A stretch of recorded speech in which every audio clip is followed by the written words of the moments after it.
শালা আমার বাবা তোর জন্য একটি চিঠি পাঠিয়েছে, খুলে দেখ। দাঁড়া, পাচ্ছি না, ওয়েট কর। কোথায় গেল, কোথায় গেল? এই নে শালা তোর জন্য চিঠি। বন্ধু, আমার ছেলে অনেক পাদে, তুই একটা কিছু কর প্লিজ। সবাই ওর পাদে অতিষ্ঠ হয়ে গেছে, আমার নাক পচে গেছে, আমি এখন হসপিটালে আছি নাকের ডাক্তারের কাছে। তুই জলদি একটা কিছু কর।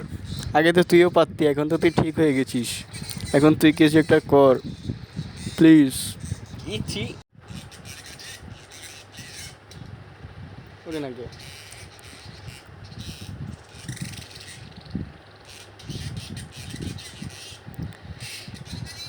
দেখি শালাকে কি করা যায়। শব্দ কর, বন্ধ। দিনে কয়টা পাদ মারো?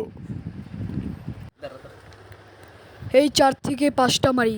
তোর বাপের সমস্যা কি? এত কম পাদ? আমি তো দিনে 10-12টা মারি। সত্যি নাকি? কি খান, এত পাদ হয় কি করে?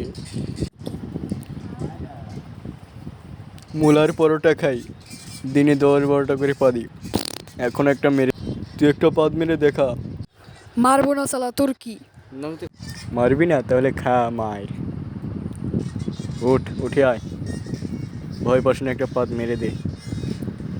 মার মার মার। তোর মতন বুড়োদের সামনে পাদি না, অভ্যাস নেই। পাদবি না তুই?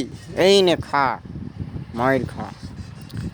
ঠিক আছে, যখন পাদবি না তখন তুই রুমে গিয়ে পেদে রুম গন্ধ করে রাখবি। আমি সন্ধ্যায় এসে গন্ধ শুকে বলে যাব পাদ কেমন, ঠিক আছে? টাটা। আর সবাই ভালো করে পাদার প্র্যাকটিস করবে। Bye bye.